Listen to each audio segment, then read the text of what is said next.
These are my disclosures that are pertinent. So the ICAS covered stent system is now indicated for improving luminal diameter in patients with symptomatic atherosclerotic disease of the native common and or external iliac arteries of up to 110 millimeters in length with a reference vessel diameter of 5 to 10 millimeter based on that new FDA approval of the spring of this year. The ICAS covered stent is a balloon expandable stent made of stainless steel and encapsulated with expanded PTFE. The Adventa V12, which is known outside of the United States, has been available for the past 20 years. It has a low profile. It is 6 to 7 French compatible for the entire size matrix and has a unique stent structure and a connector design system. This is the size matrix for the stent. Basically, the diameters go from 5 to 10 millimeter and the length from 16 to 59 millimeter, and is available in 2 different configuration based on an 80 centimeter and 120 centimeter catheter length. So that FDA approval that came in the spring of this year is based first on this primary clinical information that was provided to the FDA. This is the Icarus study. This is a single-arm, prospective, multi-center study that enrolled 152 patients with Rutherford classification 2 to 4 in 25 sites in the USA and Germany, treating a total of 223 iliac artery lesions. The endpoints that were studied at 9 months and 3-year follow-up were the following: target lesion revascularization, primary patency, and they also looked at MAVES, which is major adverse vascular events. The lesion characteristics, about more than 50% of patients had aortic bifurcation lesion. There was severe calcification present in 60% of patients. CTOs were present in 17% of patients, which made it to 12% of iliac artery lesions. I would say the only negative is that task C and D were only present in a total of 5.8% in the Icarus study.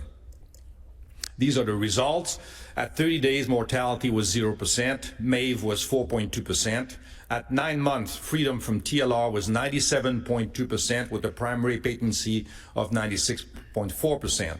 If we look at more long-term durability through 3 years of follow-up, the freedom from TLR was 86.6%, as you see on that Kaplan-Meier curve here, and the primary patency was at 84.7% at 3-year follow-up.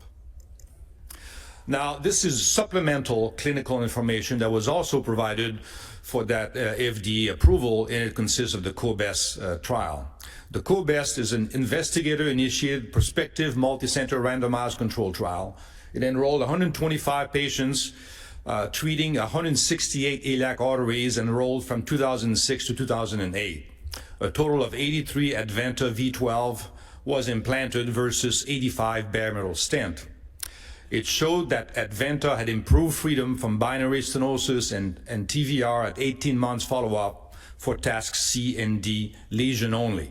Covered stent performed better for task C and D lesion than bare metal stent and long-term patency. This is a post-hoc analysis of this COBEST trial that looked at primary assisted, and secondary patency rate through 5 years. The number is smaller, 77 patients with 119 iliac arteries, but through 5 years, the primary patency advantage was 75% compared to 62% to the bare metal stent. So the 5-year results of the COBEST demonstrated that the covered stent, which is the ICAS, has an enduring patency advantage over bare metal stent in both the short and long terms. Now, that advantage, however, was not significant for patients with task B lesion, but it was statistically significant benefit when the covered stent was used in task C and D lesions compared to the bare metal stent. What are the limitations? Size matrix, we could definitely use larger stents to treat a wider diameter iliac artery, also longer stents as well. Trackability and stent retention can be an issue, and it requires a sheath for delivery. Stent shortening with post-dilatation, and a lack of data as using for bridging stent in more complex aortic repair. In summary, the FDA-approved ICAS balloon expandable covered stent is a valuable addition for the treatment of complex aortic occlusive disease with a high procedural success and excellent long-term patency. Thank you.